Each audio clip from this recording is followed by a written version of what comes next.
চলচ্চিত্র সংশ্লিষ্ট 18টি সংগঠন একটা মিটিং ডেকেছেন এবং সেখানে আপনি এবং শিল্পী সমিতির সাধারণ সম্পাদক জায়েদ খান এদের যে বয়কটের যে বিষয়টা ছিল সেটা মীমাংসা করেছেন এবং যতদূর শুনেছি তারা একটি সব সংগঠন মিলে একটি ফেডারেশন গঠন করবে। তো এই বিষয়টা জানতে চাচ্ছিলাম যে আসলে এটা আসলে কি হয়েছে বা আপনারা কি ভাবছেন। আসলে আমি তো ওই সময় আমেরিকায় ছিলাম, আমি তো গত পরশু দিন আসছি, কালকে রেস্ট নিলাম, আজকে থেকে শুটিং এ নামলাম। তো এই বিষয়ে আমি বিশদ আকারে জানি না, বাট একটা ফেডারেশন হবে এটা দেখলাম, যে কনক্লুশন ছিল যে একটা ফেডারেশন হবে। তো ফেডারেশন হতো ভালো কথা। ফেডারেশন যদি সমস্ত চলচ্চিত্র সংশ্লিষ্ট সমস্ত সংস্থাগুলো যদি মিলে কোনো চলচ্চিত্রের স্বার্থে যদি কোনো কাজ করে, তাহলে তো আমি তাকে স্বাগত জানাবো। তো ফেডারেশন হোক, সমিতি হোক বা পরিবার হোক, যেটাই হোক। আর যেহেতু আশা করি সবাই আছে, তো সবাই তো নিশ্চয়ই সবার কল্যাণটাই চাইবে।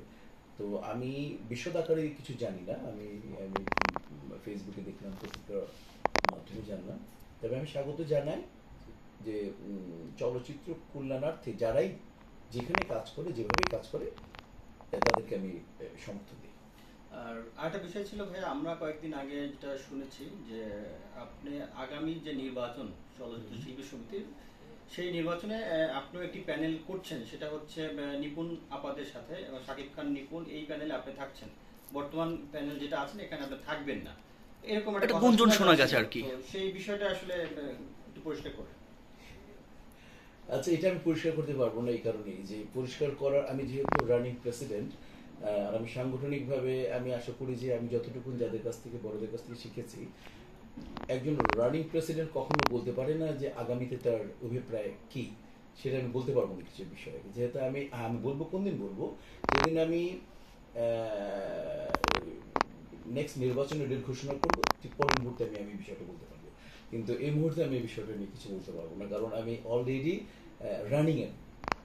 আচ্ছা ভাই, এখানে যদি আরেকটু যোগ করি, যে আপনি যেহেতু বিষয়টা পরিষ্কার করেননি, তো আপনি কিছুদিন আগে আপনি আমেরিকাতে চলে গিয়েছেন, সেখানে আপনি টিকা দেওয়ার কথা বলছিলেন, এবং আবার খুব দ্রুত চলে আসছেন শাকিব খানের সঙ্গে একটি সিনেমায় কাজ করতে।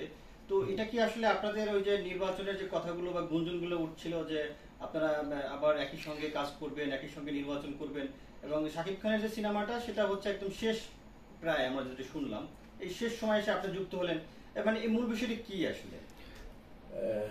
আমি আসলে এই ছবিটার ডিরেক্টর আমার সাথে প্রথম দিন থেকে, ওদের ছবি শুরুর আগে থেকেই আমাকে উনি নক করছিলেন। তো আসলে প্রত্যেকের তো একটা, প্রত্যেক শিল্পীর তো একটা নিজস্ব পারিশ্রমিকের একটা সীমা থাকে, সেগুলো নিয়ে অনেক, মানে আমার সাথে অনেকদিন বনিবনা মতো হয়নি। এক, দ্বিতীয় কথা ছিল, তারপর আমার সাথে, আমি আমেরিকা যাওয়ার আগে ছবি শুটিং হওয়ার কথা ছিল, কিন্তু ডেট নিয়ে তাদের সাথে আমার কি বলবো, ক্যালকুলেশনটা আসা হয়। তখন আমি এবং আমার পরিবার যেহেতু থাকে, আমাকে যেতেই হবে, আমি তখন চলে গেলাম। বাট ওইখানে যাওয়ার পর তারা আমার সাথে যোগাযোগ করলো এবং তারা বললো যে এটা হিসাবে আপনাকে করতেই হবে। এবং সবাই আমাকে, প্রডিউসার, তাদের আর্টিভি থেকে ডিরেক্টর, এবং নিশ্চয়ই ছবির শ্রেষ্ঠ মানে কাস্টিং সাকিব খান নিশ্চয়ই চেয়েছে যে কার সাথে মানে মিশাবাই হলে ভালো হয়। তো তারা আমাকে খুবই বললো যে মিশাবাইটা আপনাকে করতে হবে, একটু করেন। তখন আমি আসলে মানে আমার অনেক কষ্ট, আমার চোখে এখনো, আমি জেড ল্যাগ আছে। আমি জাস্ট পরশু দিন এসেছি রাত্রে, কালকে শুধু সারাদিন ছিলাম এবং ছবি গেট আপের জন্য আমি তৈরি হয়ে গেলাম। আসলে মূল বিষয়টা হচ্ছে যে আমার এই ছবি চলচ্চিত্র অবস্থা কেমন, এটা আপনারা সবাই বলতে পারবেন। তো অ্যাটলিস্ট একটা ভালো ছবি হোক, একটা ভালো ছবি হচ্ছে, ছবিটার নামও সুন্দর, এই ছবি আরটিভি, মানে আরটিভি অনেক ভালো ভালো প্রোডাক্ট এর আগে করেছে। তো সেই জায়গা থেকে, আর আমি সাকিব তো একটা জুটিটা আপনারা সবাই জানেন, বাট এখানে সাথে নির্বাচনে আসলে বিন্দুমাত্র কোনো কোনো কোনো কিছুই নেই। এইটুকু খালি বলতে পারি যে এই ছবির সাথে নির্বাচনে বিন্দুমাত্র কোনো আলোচনাও হয়নি, আল্লাহ সাক্ষী। মানে এটাই বললাম, আমি তো আপনারা জানেন যে একটু ধর্মগুলো, এটা নিয়ে কোনো কিছু ডিরেক্ট, মানে ছবির গল্পে আমাকে প্রয়োজন। আর আমি চলচ্চিত্রের স্বার্থে আমার যে কষ্ট, আমি প্রায় 30 ঘন্টা জার্নি করে এসেছি, তো এটা আমি জাস্ট চলচ্চিত্রের স্বার্থে যে একটা ভালো জিনিসের সাথে থাকি, যাতে বলতে না পারি সবাই তো করলো না। আর ডিরেক্টর আমাকে নিয়ে কাজ করার জন্য খুব বেশি উদ্গ্রীব ছিল, ফ্রম দ্য বিগিনিং ছিল। বাট সব মিনিমাইজ হচ্ছিল না। বাট যখন বললো তখন আমি চিন্তা করলাম যে আমার একটা দায়িত্ব জায়গা থেকে আসলে আমি ছুটে আসা, আর কিচ্ছু না, নাথিং এলস। আরেকটা বিষয় ভাই, আপনাদের মানে সর্বশেষ যে নির্বাচন হয়েছে সেখানে আপনাদের একটা ইশতেহার ছিল যে আপনারা যে সমস্ত সদস্যদের আসলে এর আগের বার সদস্যপদ স্থগিত করা হয়েছে তাদেরকে কিছু কিছু সদস্যদের বিবেচনায় নেবেন এবং পুনরায় সদস্যপদ দিবেন। তো সেই জায়গাটা এখন প্রায় শেষ, আপনাদের সময়সীমা বেশি দিন নেই। তো সেটা আসলে বর্তমান পরিস্থিতি কি, কবে নাগাদ দিবেন বা দিবেন কিনা? অবশ্যই আমি আমি গত এই আমেরিকা যাওয়ার আগের বারই আমি লাস্ট, কিন্তু যদি আপনারা মিটিংটা দেখবেন জিজ্ঞেস করে নেবেন, আপনারা যে ওদের কাগজটা নিয়ে নিতে পারেন, যে আমি বলে গিয়েছিলাম যে আপনারা করোনাকালীন 10 জন করে দিলেও ইন্টারভিউ নিয়ে যারা যোগ্য তাদেরকে করে ফেলেন। মিটিংটা পাস করে গিয়েছিলাম এটা, যে এইটা প্রসেসটা হোক। তো সেটা করোনা পরে বেড়ে যাওয়াতে এটা আর ফলো আপ হয় নাই। আমি অলরেডি এই ব্যাপারে সম্পূর্ণ একমত যে যাদের এক্সিকিউটিভ বডি মনে করেছিল যে যাদের সদস্য সহযোগী করা হয়েছিল তাদের মধ্যে যারা যোগ্য, এটুকু আপনাদেরকে বলতে পারি অবশ্যই আমি আমার সম্পূর্ণটা দিয়ে চেষ্টা করব নির্বাচনের আগে তাদের যারা যোগ্য তাদের সদস্য পূর্ণ সদস্য ফিরিয়ে দিতে, ফুল ক্যাবিনেট। এবং এটা যে ইস্তেহারে ছিল এবং এটা অবশ্যই হবে। এর মধ্যে আমাদের আলোচনা হয়ে গেছে, এই মিটিং করে এর মধ্যে এটাকে পাস করে যারা যোগ্য তাদেরকে অবশ্যই তাদের ফুল সদস্য ফিরিয়ে দেবে। আরেকটা বিষয় ভাই, আপনি এই সংগঠন বিশেষ করে চলচ্চিত্র শিল্পী সমিতিতে আপনি দীর্ঘদিন পর্যন্ত নেতৃত্ব দিয়েছেন এবং পরপর 2বারের প্রেসিডেন্ট আপনি। তো সেই জায়গা থেকে আমার জানতে চাওয়া যে একটা কথা আছে ইন্ডাস্ট্রিতে, অনেকেই অনেক সময় বলার চেষ্টা করেন এবং সম্প্রতি সময়ে কেউ কেউ বলছেন যে সমিতি সংগঠন দিয়ে আসলে কি হবে, চলচ্চিত্রের উন্নয়নের জন্য সিনেমার দরকার, ভালো সিনেমা করতে হবে। মানে এই বিষয়টাকে আসলে আপনি একটু যদি ব্যাখ্যা দিতেন যে আসলে। হ্যাঁ, বিষয়টা হচ্ছে কি, আসলে ওনাদের বড়টা মনে হয় বোঝার ভুল হতে পারে। সেটা হচ্ছে যে সমিতি তো শিল্পীদের জন্য, সমিতি কিন্তু চলচ্চিত্রের জন্য না। কারণ শিল্পী সমিতি হচ্ছে শিল্পীরা একত্রে বসবে, তারা তাদের স্বার্থ সংরক্ষণ করবে। আমি একটা এক্সাম্পল দিতে পারি যে কোনো শিল্পীর সাথে কোনো প্রডিউসারের হ্যাসেল হতে পারে, শিল্পীর সাথে শিল্পীর একটা হ্যাসেল হতে পারে, শিল্পীর একটা বসার জায়গা দরকার।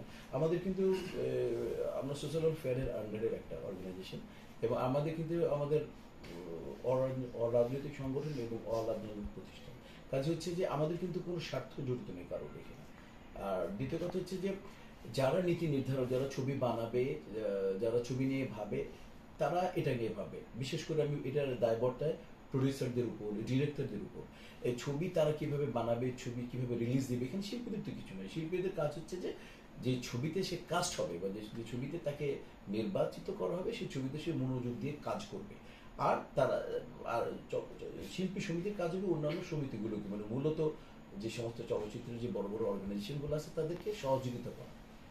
এই শিল্পী সমিতির পক্ষে সম্ভব না তো ছবি বানানো, ছবি উন্নয়ন করবে, শিল্পী সমিতির পক্ষে সম্ভব না। শিল্পী সমিতির পক্ষে যে ছবিটা হচ্ছে সেই ছবিটাতে যাতে শিল্পীর পূর্ণ সহযোগিতা থাকে সেটা শিল্পী সমিতি করে দিতে পারবে। আর ভাই আরেকটা বিষয় ছিল, যেটা হচ্ছে যেহেতু আপনারা সেলিব্রিটি, সেই জায়গা থেকে বিভিন্ন সময় আমরা ইউটিউব ফেসবুকে আপনাদেরকে নিয়ে অনেক আপত্তিকর বা অনেক বিভিন্ন অভিযোগ, মানে যেগুলো আসলে আদৌ সত্যতা আছে কিনা সন্দেহ, সেই ধরনের কথা আমরা ইউটিউব ফেসবুকে দেখতে পাই। এবং সেইটার জের ধরেই আমরা যতদূর জানলাম যে আজকে কয়েকজনকে সাইবার ক্রাইমে ডিবি অফিসে তলব করা হয়েছে, ডাকা হয়েছে। তো এই বিষয়টাকে আসলে আপনারা কিভাবে দেখেন? মানে অনেক শিল্পীকে ডাকা হয়েছে, যারা ইউটিউবার, কিছু ইউটিউবার যারা, আমি মনে করি এটা 100% ঠিক কাজ, 100% ঠিক কাজ। কারণটা কি, এক্সাম্পল দিলে ইজি হয়। সেটা হচ্ছে যে কিছুদিন আগে বা গত বছর 1-2 বছর আগে সাকিব খানকে চলচ্চিত্র পরিবার কিছুদিন কাজ করার জন্য স্থগিত করেছিল। তখন ফারুক ভাই বা আলমগীর ভাইকে যে সমস্ত শব্দে তারা মানে কি বলবো যে ভূষিত করেছে, এইসব তো দেখা যায় না, বলা যায় না, পড়া যায় না। এইটা একটা গ্রুপ আছে, তীব্র নিন্দা জানাই। কারণ ফেসবুকে এটা নিজের মতকে প্রকাশ করে, এটার মানে এই না যে আপনার কাউকে গালি দিয়ে দেবেন, আপনি কাউকে কারোর স্বাধীনতাকে আপনি হস্তক্ষেপ করবেন বা কারোর পার্সোনালিটিকে আপনি আগুন ধরিয়ে দেবেন, এটা অর্থ না। আসলে ফেসবুকে আমরা সত্যিকার ব্যবহার করতে পারি কিনা সেটাই আমি সন্দিহান। আর আমি আবার এও দেখেছি যে যারা আসলে এইগুলো দিয়েছে তাদেরকে আমি প্রোফাইলে গিয়ে দেখলাম এডুকেশনও ভালো নেই, তাদের ব্যাকগ্রাউন্ডও ভালো নেই, পড়াশোনা তেমন নেই, তো খুব সহজে তারা একটা বকাবাজি করে দিতে পারে। অমিতাভ বচ্চনের একটা ডায়লগ মনে পড়ে গেল, সেটা হচ্ছে যে কেউ যদি তোমাকে গালি দিবে বা কেউ যদি তোমাকে অপমান করে, মনে রাখবে ওর অর্জন অতটুকু। আর কেউ যদি তোমাকে সম্মান করে, কেউ যদি তোমাকে আলোকিত করে, মনে করবা যে তোমাকে সম্মান করেছে, সে সম্মানে ভূষিত আছে, তার কাছে অনেক সম্মান অর্জন আছে, এই জন্য তুই সম্মান দিতে পেরেছে। আর যার কাছে সম্মান নেই, তার কাছে অসম্মানিত আছে, সে অসম্মান দিয়ে তোমাকে মানে কবজা করতে চেষ্টা করবে। কাজে হচ্ছে যে এটা আমরা যারা সেলিব্রিটি বলি বা আমরা যারা অভিনয় করি বা আমরা যারা শোবিজে আছি, এটা সহ্য করে নিই আমরা, করার কিছু নেই। এই জাতিকে কিভাবে আমরা ঠিক করবো? কারণ এখানে প্রভার টিভির আর্টিস্ট প্রভাকে যে সমস্ত কমেন্টস দেওয়া হয় বা অন্য অনেক শিল্পীকে বলি যে সাইবার বুলিং শিকার হচ্ছে যে ছবিদের অনেকেই সাইবার বুলিং, কোনো ছবি বা কোন পোস্ট রিলেশন সাইবার বুলিং হচ্ছে। সেই ক্ষেত্রে দেখা যাচ্ছে যে আপনার তারকারা ভাবে আগে আসছে না যে কেন এরকম করছে, বা কিছুদিন আগে চৌধুরী চৌধুরীর একটা ছবি মায়ের সাথে ছবি দিয়েছিল, সেটা নিয়ে একটা বুলিং এর শিকার হয়েছিল তিনি। আমি কিন্তু চঞ্চলের সাথে আমার কোনো ছবিতে কাজ করা হয়নি। আমি একজন শিল্পী হয়ে আমি কিন্তু ওর পক্ষে আমি কিন্তু আমার পেজে গেলে স্ট্যাটাসে দেখা যাবে যে এই দেশ আমাদের, মাতৃভূমি আমাদের, প্রত্যেকটা মা আমাদের, প্রত্যেকটা গর্বে বাঙালির জন্ম হয়েছে। কাজেই কোনো মাকে নিয়ে কটাক্ষ করে কথা বলবে কেউ যে কোনো ধর্মে, এটা মানা যাবে না। আমি নিজে দিয়েছি, আমি চঞ্চলের সাথে কোনোদিন কাজ করিনি, এমনি ছোট ভাই আমার কাজ করে অসম্ভব ভালো শিল্পী, কিন্তু চঞ্চলের মাকে বলো মানে আমার মাকে বলো, এটা আমি বিশ্বাস করি। এখানে ইজান কোনো কথায় আসবে না, এখানে আসবে বাঙালি বানা আসবে, এখানে আমাদের সংস্কৃতি চলে আসবে। আর এইগুলোকে তীব্র নিন্দা জানায়, যারা এগুলো করে আসলে আমি তো আগেই বললাম যে হয়তো বা তারা ফ্যামিলি থেকে কিছু শেখেনি বা যে পরিবেশের সাথে তারা মিশতেছে তারা এগুলোই জানে না। কারণ আমি আগেই বললাম তো, মানে আমাকে গালি দেওয়া খুব সহজ, আপনি আমাকে তালি দেবেন, এটা আপনার ভিতরে অর্জন থাকতে হবে, এটাই মূল বিষয়। মিশা ভাই, একদম সম্প্রতি এই যে ফেসবুকেও একটা ঘটনায় আপনার চোখে পড়েছে কিনা, আপনাকে যারা চেনে তারা প্রত্যেকে জানে যে আপনি ধর্মভীরু, অনেক বক্তৃতাও খুব সুন্দর সুন্দর কথাবার্তাও আছে। এই খুবই সম্প্রতি ফেসবুকে আপনাকে নিয়ে এরকম একটা আলোচনা আপনার চোখে পড়েছে কিনা যে আপনি কোনো এক সময় বলেছেন যে কতে করোনা, রতে রোজা, নাতে নামাজ, এটাই ভ্যাকসিন। আপনার এই ভ্যাকসিন নেওয়ার ছবি দেখে এই আলোচনাটা সম্প্রতি মানে টাটকা আলোচনা, আপনি নিশ্চয়ই হেসে দেওয়ার মতন ঘটনা, কিন্তু আপনি এটা নিয়ে কিছু বলতে চান কিনা? না, আমি আসলে আমি কোথাও শুনেছি, আমি শুনেছি যে আমি এভাবে হেসে ওইটাও কথা বলেছিলাম। কেউ আমাকে বলেছিল যে মানে কলেমা, রোজা, নামাজ, তো এইটা বলেছিল। এটা আসলে কোনো বৈজ্ঞানিক কোনো ব্যাখ্যা তো কোনোদিনই দেওয়া সম্ভব না। কেউ বলেছিল, আমার ভালো লেগেছে। অনেক সময় থাকে না, ভাল লাগে না, ভাল লাগে, অনেক প্রবাদ আছে, অনেক ফ্রেশ আছে যে বলতে ভাল লাগে।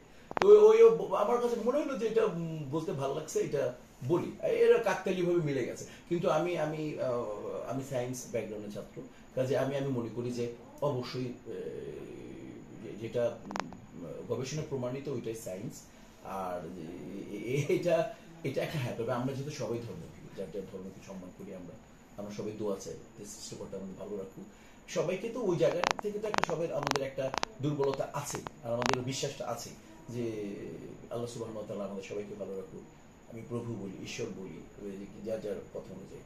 তো এই দোয়াটা আমি করি, কিন্তু ওটা আসলে শোনার কথা, শুনতে ভালো লাগে অনেক, এইরকম আর কি। তবে একটা বিষয় আপনি যদি এই কথাটা বলেছিলেন, আমি উপস্থিত ছিলাম, আপনি কিন্তু একটা বলেছেন যে ধর্মে পরিষ্কার পরিচ্ছন্নতার ব্যাপারটাকে খুব গুরুত্ব দেওয়া হয়। হ্যাঁ, ধর্ম পরিষ্কার, রাইট, এক্সাক্ট। আমি যেমন আমি বলি যে এমনি হাত ধুতে হয়, যারা পাশ্চাত্য অজু করে এমনিতে পরিষ্কার, এবং যারা অজু করে, যারা খুব ধর্মভীরু, তারা অজু করার পরে যখন খাবে না তখন তারা হাত ধোয়, তারা বলে এটা সুন্নাত।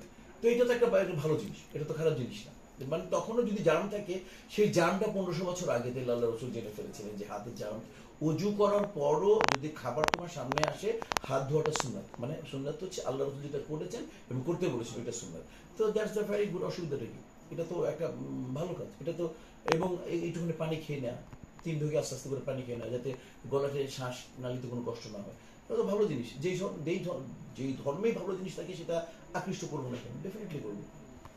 একটা গায়ে শত্রু প্রশ্ন ছিল, যেটা এই যে নিষেধাজ্ঞা যেটা উঠলো, ওঠার পরে একটা তো দূরত্ব তৈরি হয়েছিল তিনটা সংগঠনের মধ্যে। এইটা ফেরার পরে আপনারা নতুন কোনো পরিকল্পনা নিচ্ছেন কিনা, একসাথে হয়ে কিছু কাজ করা? আমি আসলে নিষেধাজ্ঞা, তুমি বুঝলাম না কোথায় নিষেধাজ্ঞা? আমি তো কাজ করতেছি রেগুলার, আমি বুঝলাম না। আমি গতবার আমেরিকা থেকে 5টা ছবি স্টার্ট করলাম, সব কার নিষেধাজ্ঞা দিয়েছিল?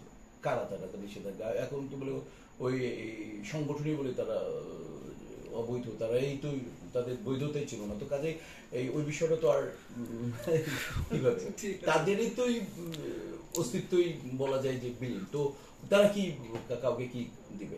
আর আমার ব্যাপারটা, আমি তো রেগুলার কাজ করতেছি, আমাকে তো কেউ কোনোদিন বলেনি যে ছবিতে করবা না, কেউ বলেনি, আমি তো সব রেগুলার কাজ করতেছি। আপনারা সবাই জানেন যে আমি যেদিন গেলাম সেদিন ছিল 6 তারিখ রাত্রে আমার ফ্লাইট ছিল, আমি 6 তারিখ সন্ধ্যা পর্যন্ত ডাবিং করেছি মানুষের, 5 তারিখ হোল নাইট আমি 4 তারিখ হোল নাইট কাজ করেছে সে মাফিয়া কাজ করেছে, তারপরে আমি আম্মুদের জন্য আকবর ভাইয়ের ছবি কাজ করলাম, ঘর বাংলা সঞ্চয়, তারপরে আমি প্রেমটিতে ভালোবাসা লিবু ভাইয়ের কাজ করলাম, তো আমি তো রেগুলার কাজ করে গেলাম, কোথাও নিষেধাজ্ঞা দিল তো কেউ কোনো আলোচনাই করলো না। আর নিষেধাজ্ঞা কারা দিবে আমি এটা তো বুঝলাম না, কারণ নিষেধাজ্ঞা তো কেউ, ছবি হচ্ছে না, নিষেধাজ্ঞা ছবি তো নিষেধ হয়ে যাচ্ছে। তো যাই হোক, আমি যেটা সমস্ত সংগঠন যদি মিলে ভালো কাজ হয়, আগেই বলেছি ভালো কাজ যদি হয় চলচ্চিত্রের কল্যাণার্থে তাহলে ভালো, তবে সংগঠনের পক্ষে শুধু একাই 18 সংগঠন মানে 38টা সংগঠন মিলেও কিছু হবে না। আসলে দরকার ইনভেস্ট, দরকার নতুন মুখ থেকে, তথ্য মন্ত্রণালয় থেকে প্রত্যেকটা বছর ট্যালেন্ট হান্ট করা দরকার, নতুন নতুন স্ক্রিপ্ট রাইটারকে ডাকা। শুধুমাত্র তথ্য মন্ত্রণালয় যদি মনে করে খালি শিল্পীকে হান্ট করবে, এটা আমি ঠিক মনে করি না। আমাদের গায়ককে লাগবে, নতুন ধরনের গায়ক, নতুন মিউজিশিয়ান দরকার, নতুন স্ক্রিপ্ট দরকার, কারণ দর্শক প্রযুক্তির কারণে, মোবাইলের কারণে অনেক এগিয়ে গেছে, তাদের টেস্ট অনেক উপর, তারা হলিউডের ছবি দেখছে রোজ, তারা বলিউডের ছবি দেখছেন, কোরিয়ান দেখছেন, তো কাজে হচ্ছে এখন আমাদের এই অল্প পয়সায় দর্শককে বসায় রাখা জিনিসটা খুব কঠিন ব্যাপার। কাজে হচ্ছে যে অনেক গবেষণার ব্যাপার, এই সংগঠনগুলো চাইলে যে চলচ্চিত্র ফিরিয়ে আনবে এটা আমি মানে বলতে পারি বিষয়টা কঠিন। এখন বাংলাদেশের প্রধান মানে খল চরিত্রের অভিনেতা আপনি, আপনার আশেপাশে কেউ নেই, এটা আমরা বলতেই পারি নিঃসন্দেহে। সবকিছু মিলিয়ে নিজের প্রাপ্তির ঝুলিটা অনেক বড়, একটা লম্বা জার্নি আপনি পার করেছেন, লম্বা রেস খেলেছেন এবং নানা প্রতিকূলতা পার করেও নিজেকে একদম শীর্ষস্থানে নিয়ে এসেছেন। এবং এই জায়গাটা ধরে রাখার সাথে সাথে আকাঙ্ক্ষায় কি কোনো জায়গা আছে, কোনো ক্যারেক্টার, স্পেসিফিক কোনো ক্যারেক্টার বা এই ধরনের একটা গল্প? এই তো লাকি হলো, ইন্ডাস্ট্রি তো বন্ধ হয়ে যাচ্ছে, নতুন যদি ছেলে না আসে আমি একা কি করবো, আমার একা কেন হবো?